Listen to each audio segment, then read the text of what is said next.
Welcome to Game Make Corp, a bi-weekly podcast where we reach into the Omagosphere and pull out the next great video game idea. I am the CEO of Game Make Corp, Bryce. And I'm the CEO of Game Make Corp, Beckers. Last time, this great video game company made a Harry Potter live-action role-playing game. How did that go, Beckers? So, this LARPing event was full of hardship, neglect, and abuse, or whatever. So, I was a little concerned about how it was going to do, how successful it would be, but it turned out pretty okay. Turns out that Harry Potter fans are desperate at this point for any kind of content, and they'll take pretty much anything. So we did good. Turned out positive there. Green numbers. Desperation is what we thrive on here at Game Make Corp. Yeah, there's an opening in that market for anything at all. Speaking of desperation, it's time to make another great video game. Remember, if you have an idea for a video game, you can submit it to us via Twitter by tweeting it using the hashtag GameMakeCorp. And after our great success in the real world with a real-life experience, we have decided to launch the Game Make Corp Con convention thing. And we have brought on Sarah, our events manager, to tell you all about it. Sarah, take it away.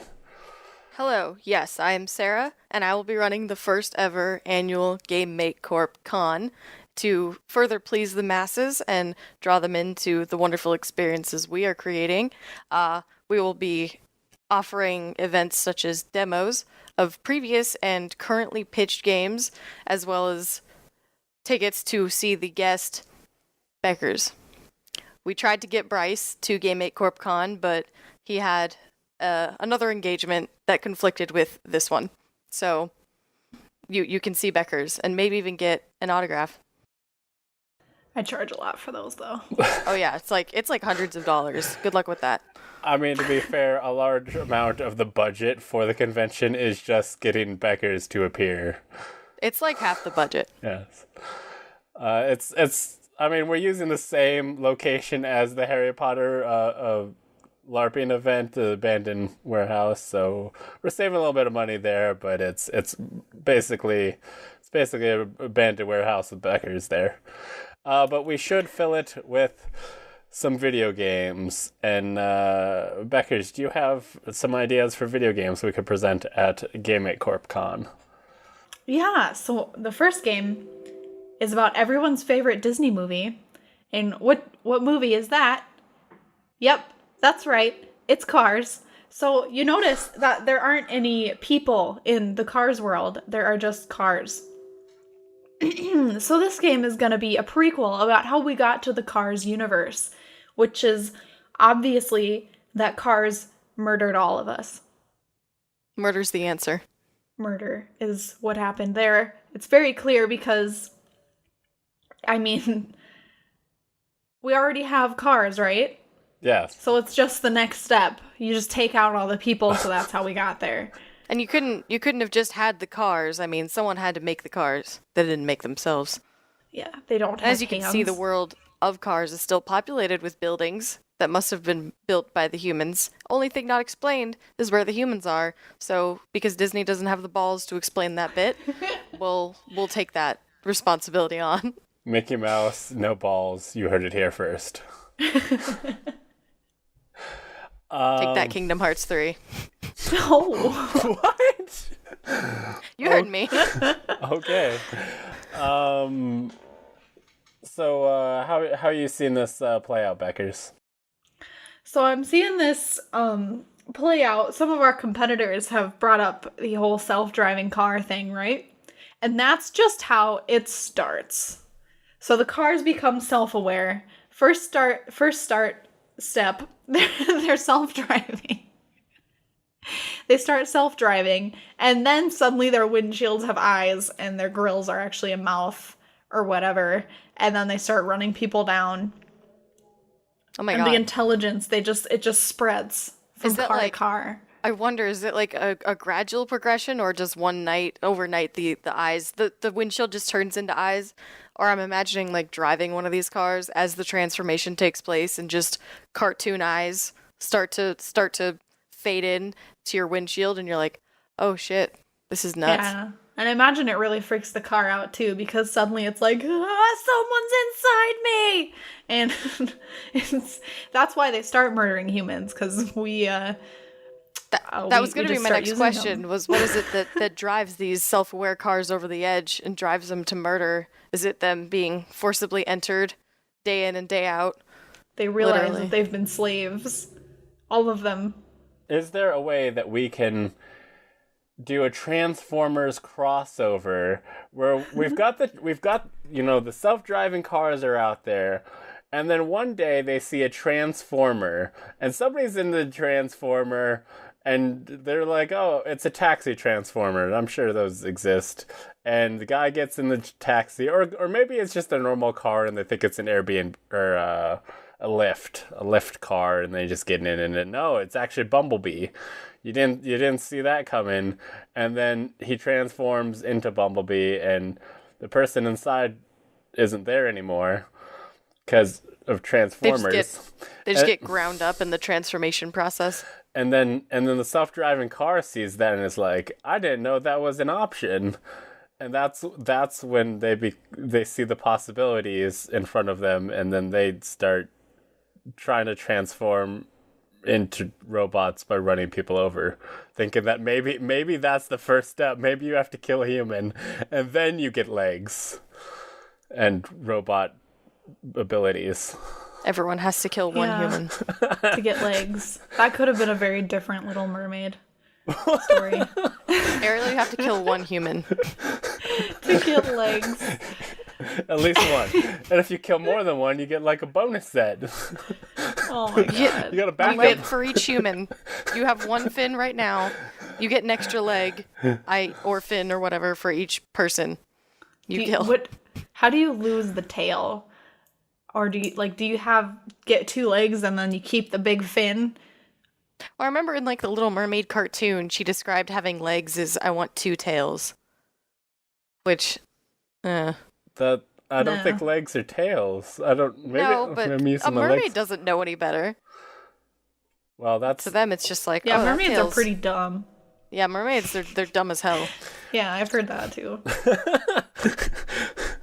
Well, we can launch the mermaid trash talking game later. But how do you think we can present this game at the convention? Well, we can have, you know how sometimes they have big fancy cars or whatever to sit in, like the DeLorean or something?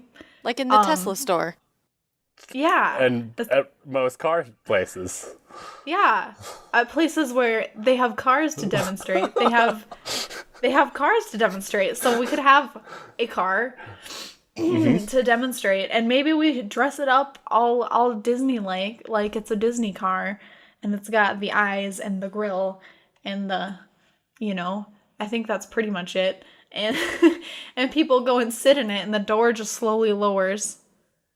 Because I'm picturing DeLorean. Yeah, now I am. Yep. So the door just lowers down, and it shuts and it locks. And then the people go, oh no, I can't get out, right? They start banging on the window, and then I'm not sure. It's like a simulation it's like Christine, murder. If she brought all her friends.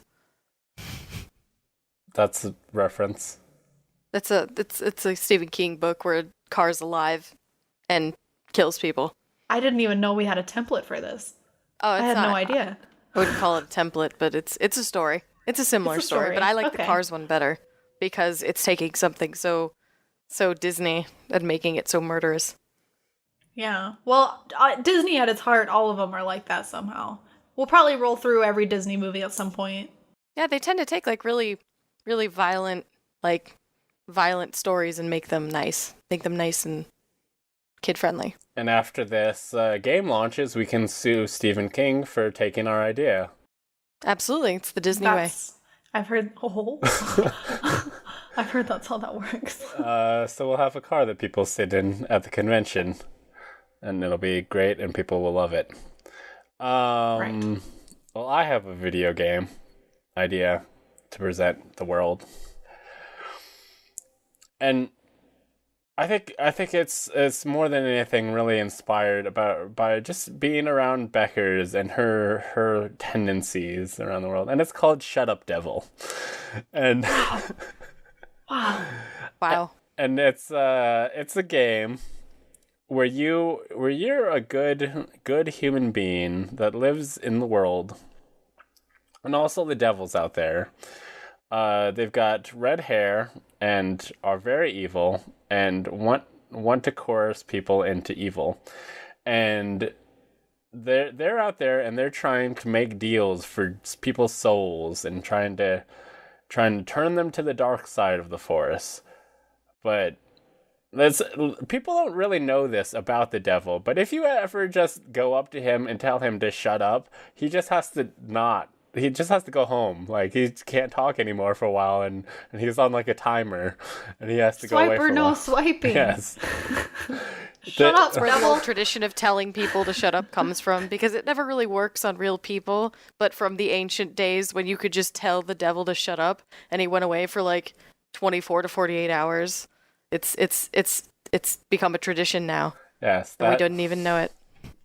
So this is a game harkening back to the old days, where you have to go find the devil wherever he is. It's kind of got some Carmen Sandiego aspects to it. Where's the devil at? He could be anywhere. And you have to find him and just tell him to shut up, and then he can't trick that hockey player into selling his soul for the Stanley Cup, like in the hit movie HE Double Hockey Sticks that we all know and love. Definitely.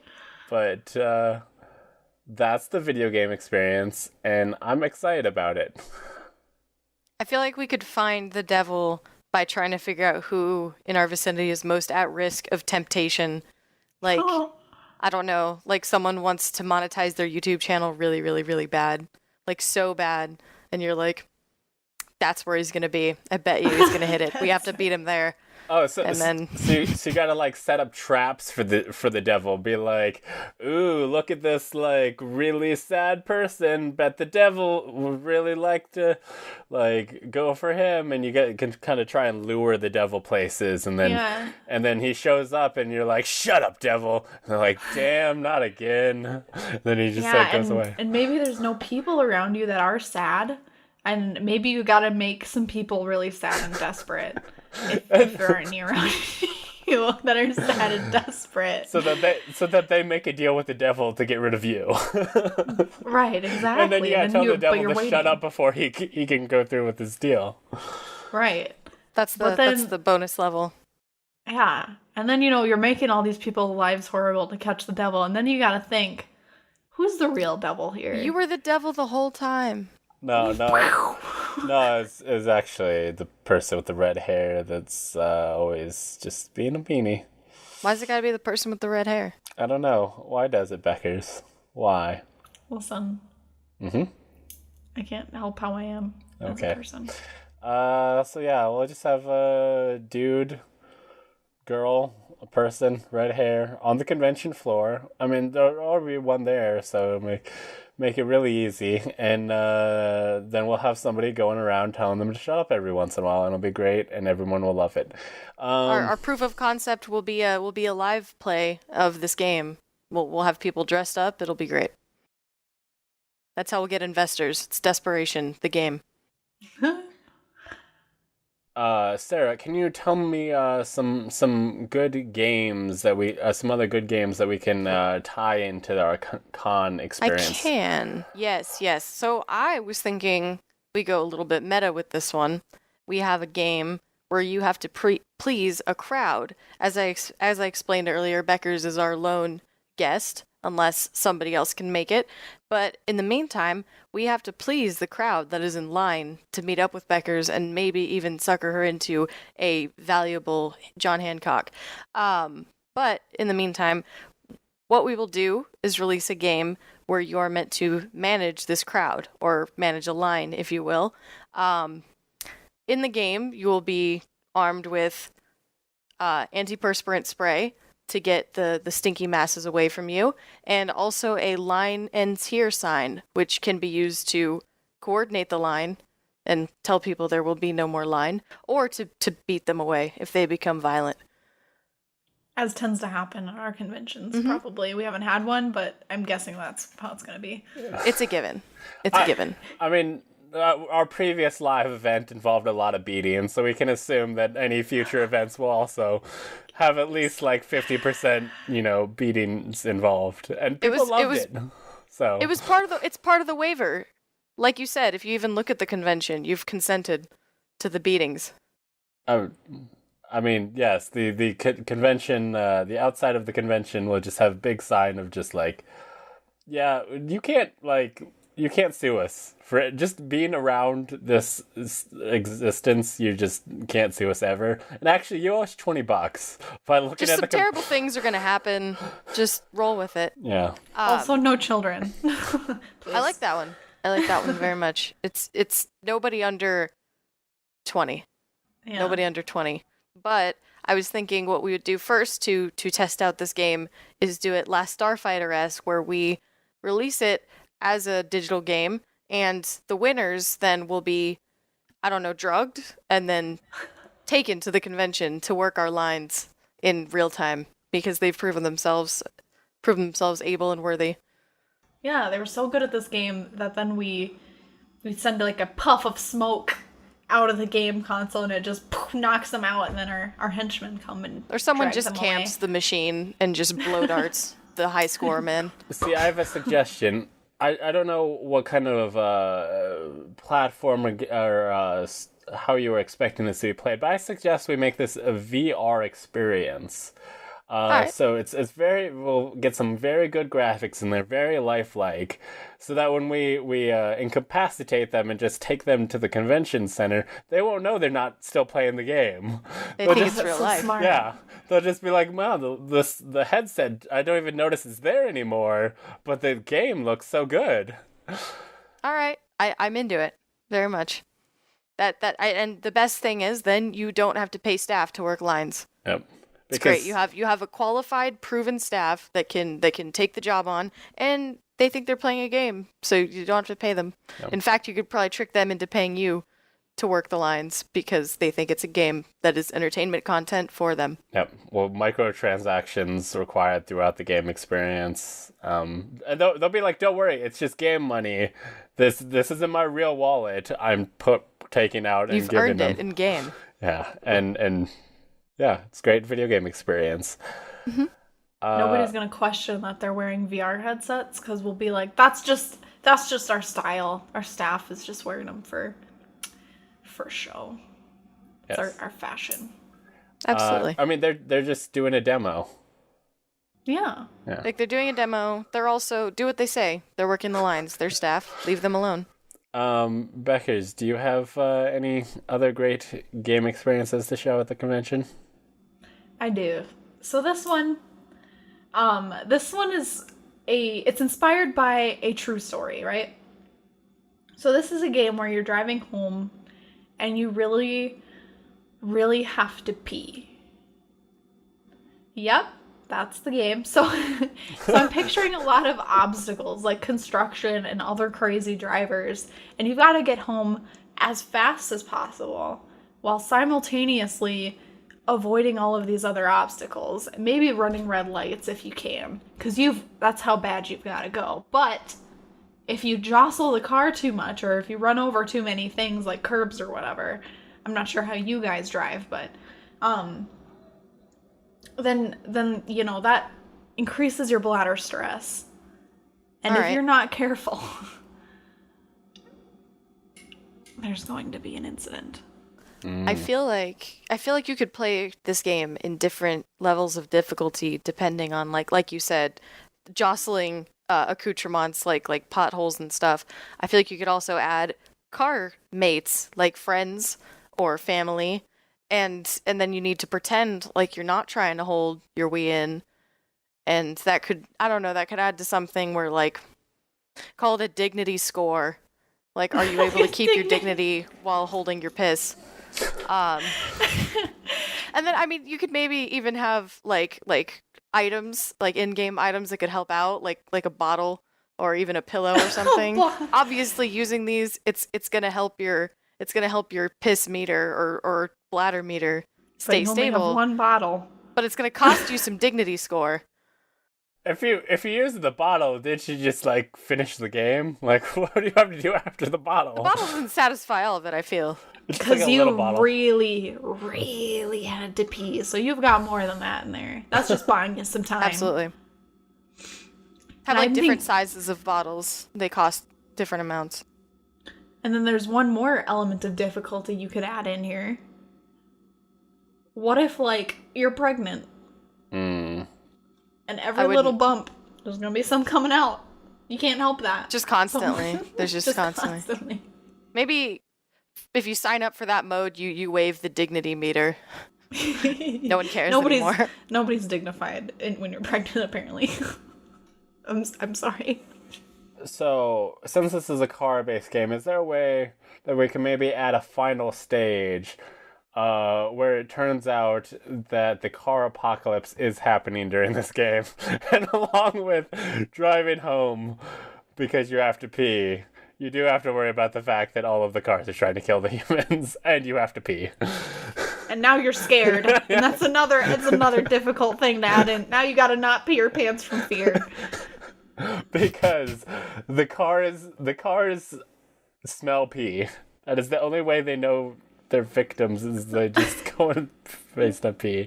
So you have to hold it in so that you can survive. You can't just eke a little out to sneak past. They can smell fear, which comes out in physical form as piss. Yes. Yes. Perfect. How is this going to be presented at the convention? Wow, I feel like there's gonna be like health code violations if we do this the way I was picturing. We're waiving that. Yeah. It's part of the disclaimer. So this time we wait, right? And we wait till the bathroom line gets really long. And we wait, and then we grab somebody who's just about to get in there. We snatch them up, we throw them in a car simulator thing, like one of those, you know, those things where you can pretend you're a pilot or whatever. Like arcade booths. Yeah, right. Yeah. And you have them put them in a car instead, and then they're trapped in there, and you tell them they can't come out until they make it home in the game. And there's all these obstacles, and if they run over a curb, it really rumbles, and they go, "Oh God!" So There's someone outside offering them bottles and pillows. Yes. The bathroom. So we'll have this like demo, just like between the convention floor and the bathrooms, and they can't use the bathroom until they finish the demo, and then so they have to wait in line to play the demo, but then also they need to finish the demo before they can go to the bathroom. and then the demo exits to the bathroom, and then they can return. We could hide the demo in the bathroom. They think they're waiting in line for the bathroom. They get to the front of the line, they've really got to go. Surprise, there's a test. The second stall, like once it's inside and you shut the door, it just locks and you can't leave, and you're in that driving simulator box. Oh yeah. My gosh. That's so immersive. I love it. Super Our players immersive. are going to love it too. It takes them by surprise. They had no idea. What's going to happen if they do piss themselves? Did they lose?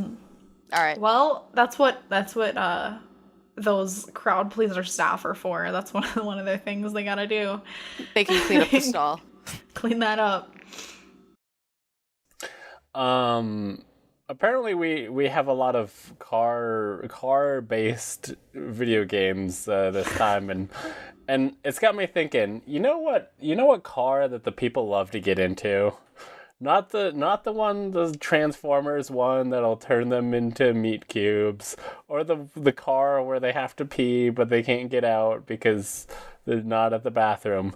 People like to get into the car where they give you money, called the cash cab.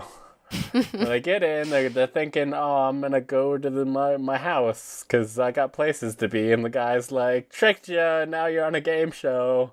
And then you're like, "But can I still go home?" And it'd be like, "Depends. What do you know about Japanese people?"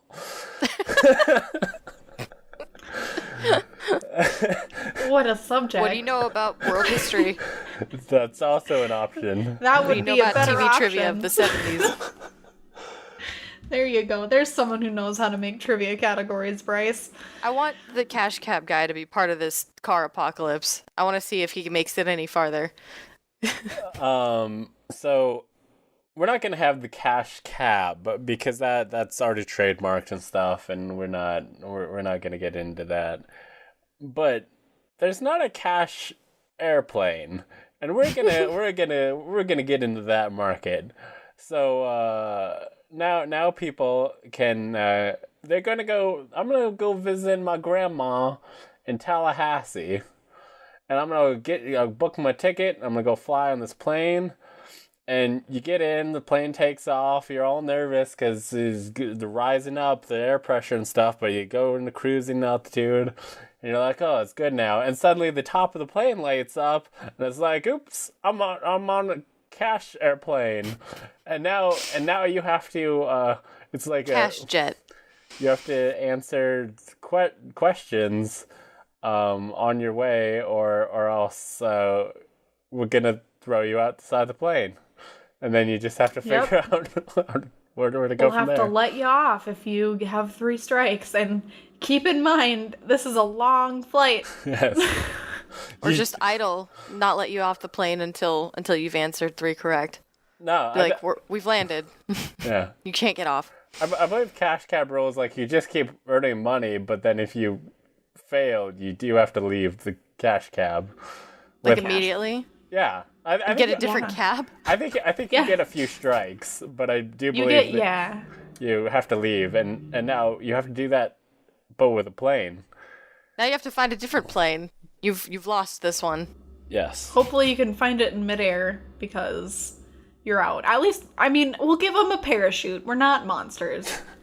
Well, I mean, we don't have time to tell them how to use monsters. it. We're only sometimes monsters. Real monsters. But think about this, though. This is a really, there's a lot of people on this plane. Usually cash cab, it's, 1 person, 2 people. It's just like a up, guy. Up to like 3 or 4, right? So a whole airplane, we're going to have to make these questions really hard. Would we call on, I imagine we'd either call on 1 person at a time or have maybe a device on each person's seat so that they can answer. And then it's almost like Q Trivia or HQ Trivia where people get eliminated, and as they get eliminated and answer questions wrong, they just get shot out of their seats. They're just like the bottom of the plane opens up and it just drops. When the cash plane game is announced and the rules are explained, everyone is advised, put on your parachutes right now. Yes. Put on your parachute packs right now, just in case you lose or you answer a question wrong, because if you do, you are getting shot out of this plane. And so then this by isn't the time a team you land, experience. You only get to land with the plane if you've gotten everything right up until that point, and you're given complimentary drinks for your right answers. Maybe even an upgrade to first class. That's the last winner. Yeah. Everyone does get those 3 strikes still. Yeah. Sure. This is still our cash jet. This is I our guess. normal place. I guess. But That's gonna cost more money, Beckers. Well, so it's gonna cost $10. You get $10 for every correct answer, but you did still have to pay for the flight, and we do get that flight money. So you might make back a little bit of your costs, but you also might not make it back to your destination, so you do have to get another plane later. And we've made a deal with the airplane companies, and we're just getting a cut back. We're getting a cut of all the plane. You get a free parachute though. Yeah. What if they're going to be recoups your costs. super unlucky, and the next plane they get on is also a cash jet? Well, we're gonna make the world a very smart place, because anytime someone flies, they're gonna have to worry about trivia. So they gotta be like, well, I need to fly to the other side of this country, so I need to study up. What do I know about ancient Greece? It could be my next question. Need to be ready. And he can't just drive instead because all the cars have gone murderous. Yeah. All of the games this episode exist in the same universe. Yeah, it's the Game Make Corp game universe. Yep. It's not cinematic; it's games. But yeah. So I think GMCGU. I Took me a think minute to come up with during the convention we'll just be giving out free plane tickets to people, and we'll be guaranteeing we'll have our first contestants for Cash Plane, and And it's really going to sound a lot more fun. really guarantee the success of this great game. Do you have some ideas for some successful experiences, Sarah? Yes. Okay. So, as we know, people at conventions are they're gonna be wearing wacky costumes, probably dressing up as characters from some of the games that have been pitched in the past, no doubt. But what if your cosplay items were your only choice for very mundane life situations, such as a job interview or a first date, in a game that I'm thinking of being called Laundry Day? Your normal wardrobe is, I don't know, burned or just ruined somehow. We can figure out the tragedy later, but your only options are your old cosplay items from your youth, of your shitty, wonky anime or gaming style costuming items, like keyblades and I don't know, Misty. Mario overalls. Everybody Yes. does a Misty at some point, right? So My Misty was to die for.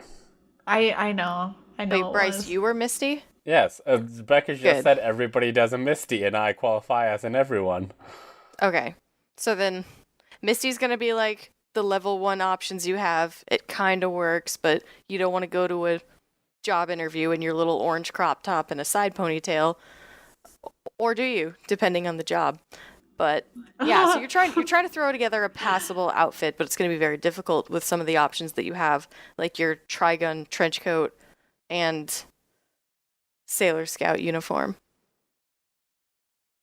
And you can make it work. Some of this could be very professional if you have maybe some time to get creative. See, if you combine your Trigun trench coat Okay. over top of a very nice, neat Potato Head.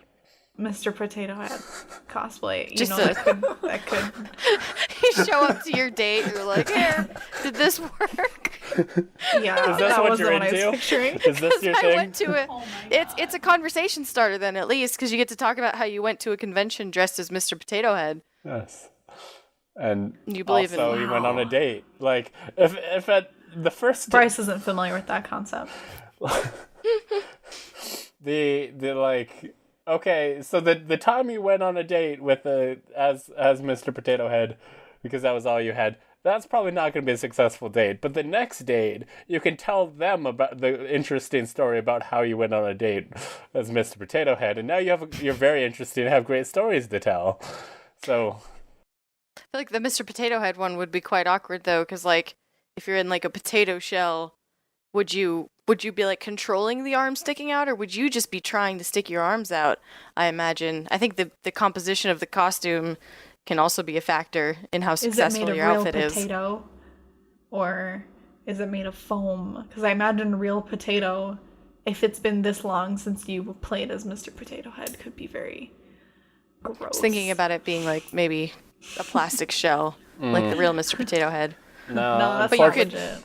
unfortunately, I only cosplay as edible things, so that afterwards I can eat the cosplay. So And then imagine going on your date and or business dinner and the person sitting opposite of you orders something made with potatoes, and then things get real awkward because you just stare them down in your potato costume, and they're like sitting here feeling like shit, like you went as a vegan, and then the person's like judging you, or you're judging the person for eating meat, and you're like, really? Potatoes? Okay, that's Mr. yeah, Potato Head. you're like potatoes Really? count too. Come on. Yeah, why are you consuming things anymore? Come on. Mm-hmm. Well, how are you picturing advertising this on the convention floor?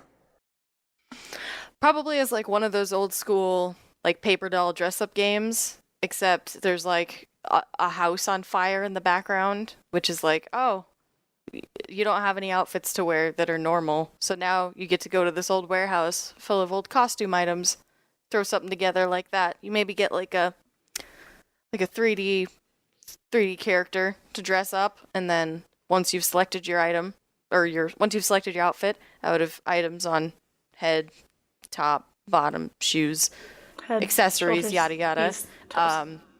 you get to watch the scenario play out and see how awkward it is. So Get graded accordingly. There's going to be a house on fire on the convention floor. That's gonna be the ad.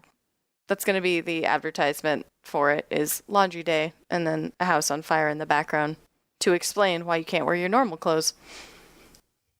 Beckers, Yep. what's game idea? Wow. Okay, so so this next game idea. Nice segue. Incredible. Okay. I've got a real a good one. So you're hired by Urban Dictionary, but you lied during your interview and you're really underqualified for this position. You have to come up with hip words that the kids use without anyone knowing that you're making all of it up.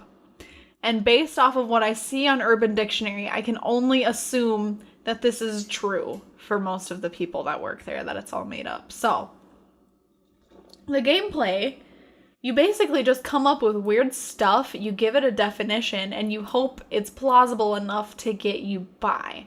So you can say something like, oh, I gotta put in a new word for, I did my researches or whatever. So I gotta write in like a hog-tied giraffe is a new sex position where you, I think that is. It's, I wouldn't be shocked. I didn't take the time to look it up, but a hog-tied giraffe would be something where, I didn't even get this far in my thinking this through. Okay. It's all good. I could see it. Like, I do notice on Urban Dictionary a lot of random crap. Like, you'll see someone write Connor, and you could tell they're just trying to give a person they know named Connor some shit. Like, it'll be the Urban Dictionary entry will be Connor. It'll be like a real doo-doo head, and you're like, oh, you just know that guy. So we can do that. That would be, I don't know, give people maybe a shot to try that out at the convention. Like, submit their own words and the ones that sound the most believable, maybe. Maybe will they get added. hired. That sounds like a real job interview, though. And then we can sell all of the good ones to Urban Dictionary and make some money on the side. All the monies. Because I'm sure that's how they acquire their dictionary. Another wonderful ploy for free labor. They pay for every word. There's a lot of people, like, they don't tell people they'll pay you. They're just like, hey, if you want to give it to us for free, we'll take it. Otherwise, like, there's a side deal where you will actually give you money. You just have to ask, and nobody ever asks. They just give their money. They just give their words for free. And I don't know why people. We ask though. Yeah, we ask. So they're like, "You willing to pay?" And they're like, "Yeah." I'm like, "Cool." I don't know why the people ain't asking. I feel like the pitch aspect in the actual game where you're pitching your urban word to your urban slang to your superiors should have some kind of facial recognition component, because I feel like the whole challenge isn't so much coming up with the word and its definition, it's selling it. So your poker face would need to be real spot on, showing them that you know what you're talking about. You're more hip than they are, and that's why they should trust your judgment. But I feel like facial recognition will nail that. Yeah, like you gotta tell them, a country Dorito? Yeah, everybody knows what that means. That's when you poop in the potted plant next to the door and your mom finds it a month later, and you gotta tell them that's just there's a country Dorito out there. I'm sorry. And you gotta sell it. You just made that up, but they don't know that. They're not hip and cool with the kids either. In the game, it reads you as having such a great selling poker face that your superiors in the game all just, they feel insecure because they're so out of the loop on what a country Dorito is. Yep. And we all We all have never done that, Beckers. I think we have a very well-rounded convention here. Lots of games, lots of great things to show off. But you know what is really hot right now, and we haven't made ever before, is a battle royale. And I think we could add a battle royale experience to this Yes. convention. And What a new idea. I'm thinking after we get 100 people into the convention, the doors Make it 50v50. the doors just shut and stay And lock. closed. Yes. And This is another purpose of the disclaimer they sign. and now they need to battle to see who will be allowed to exit the building. And they have all of the stuff that we've provided around the convention floor. The car that apparently will probably not let them win the battle royale because they'll be stuck in there. They'll have to worry about not being able to pee because there's a car in the game. There's a lot of cars in this. There'll just be piss everywhere. The car wheels just skidding in it and just spraying it everywhere. Apparently, this convention's so deadly they could just hide and be the last one standing. There'll be line managers. There'll be line managers who are still convinced that they're not in a real life scenario, that this is still a VR game that they're playing, that's just gotten bumped to the next level. They're just spraying everyone with antiperspirant, like in their eyes, and beating them with this line ends here sign. The line management people will work as the circle. They're just like closing in from all edges. That's right. Excellent. Very good. And whoever is number one is now the next Game Make Corp intern. They survived Game Make Corp Con. Yep. They've proven themselves. And now they work for us for free. And Now we gotta work with somebody who's super deadly, apparently. No, he gets one loot box as his reward. That's how you get loot boxes, is in this battle royales. You survive a Game Make Corp Con unknowingly. And what's in the loot box? The information for his internship. His HR package. He opens the loot box. It's like, congratulations, welcome to Game Make Corp. Here's your healthcare information. Here's your uniform. Here's the antidote to the poison. Yep. You don't need to know about that. That's something to get people into the convention. We'll be like, oh, and there'll be an opportunity to win a loot box, and we'll put all this potential stuff. It'll be like, it could be $1 million in there. It could be like ham sandwiches for life. It could also be an intern package. It could be stuffed bunny. It'll be like, so stick around till the end of the convention and for a chance to win. Everybody will come to the convention and sign whatever we tell them for a chance of this great loot box. And then they win. The last person alive gets the loot box, and it's an internship at Game Make Corp. We attract them with desperation. Yep. It's the word of the day. So that's the great convention. I like it. Nobody who's going to this convention is allowed to listen to this before the convention. This episode won't go out until after Game Make Corp Con. Yeah. This will just be a briefing to let people know how it went. Absolutely. Sure. How the idea was formed. Yep. But this has been your thing. Sarah, can you tell us about your lifestyle and where people can hear more about things? My lifestyle. No, to hear more of my cantankerous bullshit, you can listen to Dual Screen Audio, which is a fun little hobby show that myself and my boyfriend Glenn put on to hang out with friends and have fun. And we have a grand old time arguing about Star Wars and games. And yeah, that's a good one. We put that up every other week, and every other week in between, we put up a Can We Just Talk About episode where we pick something, usually the latest Marvel movie that's come out, and yell about it. But yeah, those are what we do. You can find that at dualscreenvision.com, home of the dual screen vision. Beckers, where can people find you? You can find me at Dr. Beckers with an S on Twitch. Sometimes I stream at that place, and I play mostly video games. Or you can find me at Dr. Beckers with a Z on Twitter to hear my amazing insight, and also sometimes I post pictures of my face. Ooh. Careful now. You never know what they'll do with those. Okay, then. Not my feet, okay? Just my face. I mean, it could be worse. You can find me on Last Geek on Twitter, Last Geek Plays on Twitch, and lastgeek.com. Thank you for listening to this experience, and remember, have fun.